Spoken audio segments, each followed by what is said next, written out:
but I was going way too fast now to jump off without avoiding an injury. Now I kinda did know how to turn a little bit, so as I approach the speed bump, I channel all my chakra into my legs and slowly start to turn. I love walking, not climbing, not skiing, and definitely not swimming. But that's a story for another time. See, I enjoy having both my feet on the ground when I'm trying to get from point A to point B, because for some reason, anytime both my feet aren't on the ground, my chances of survival decrease by 80%. Like here, for example, when I was younger, we had one of them rollerblading joints in our city, and it became a hotspot for everyone. I mean, what's not to like about gliding around a rink with music, flashing lights, and affordable food?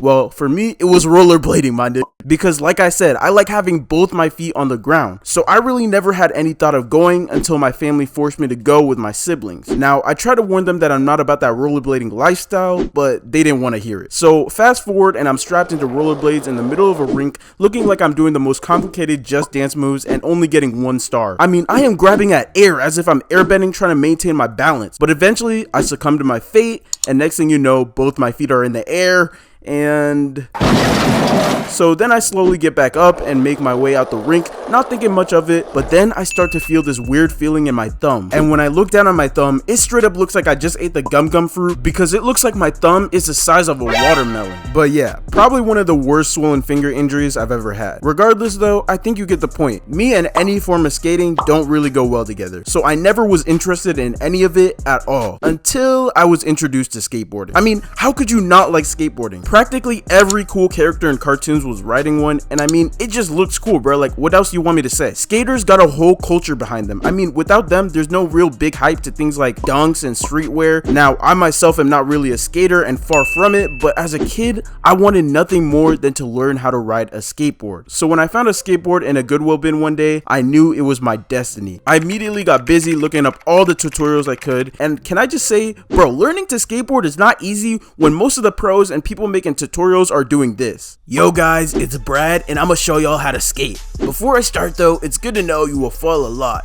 I mean, I've lost half my testicle, 5 of my teeth, and lost one of my kidneys learning how to just turn right on a skateboard. And that's not even counting my 5 assault charges.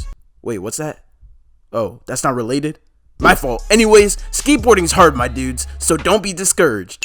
Like, bro, I'm not trying to hear all that, bro. Is learning how to ride a skateboard without breaking every bone in your body too much to ask? Because according to these guys, it was. Regardless though, I eventually started learning how to balance on a board and eventually worked my way up to the point where I could ride down small hills. Now, I had learned how to do all this without falling once, so I was starting to feel a little cocky. See, there was this big steep slant in the townhouses I lived at that led down to one of the playgrounds. And I don't know if I was feeling like 𝓿𝓲𝓭𝓮𝓸 or someone who wanted to meet God early, but I thought it would be a good idea to attempt riding down this road. So I grabbed my skateboard and pushed off, and everything was going fine.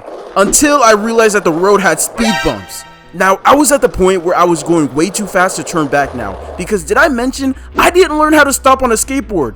I would always just jump off once it slowed down, but I was going way too fast now to jump off without avoiding an injury. Now, I kinda did know how to turn a little bit, so as I approach the speed bump, I channel all my chakra into my legs and slowly start to turn. Whole time in my head, I'm just thinking, this is it. This is gonna be how I die. I'm a faceplant and just straight up look like Two-Face from Batman. However, apparently those 2 minutes of tutorials on how to turn a skateboard were beneficial because I was able to avoid the speed bump last minute. And as I'm ready to relax and ride my way out, I forget there's one last speed bump.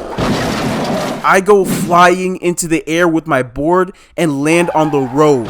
When I get up, I start checking to see if I'm still in one piece or if I've turned into a broken Lego character. Fortunately, I was okay besides a few scrapes on my hand and legs, so I make my way to my board, pick it up, and head home knowing I'll never skateboard again. Wait, so what? You're just never gonna try rollerblading or skateboarding again because of one little incident as a kid?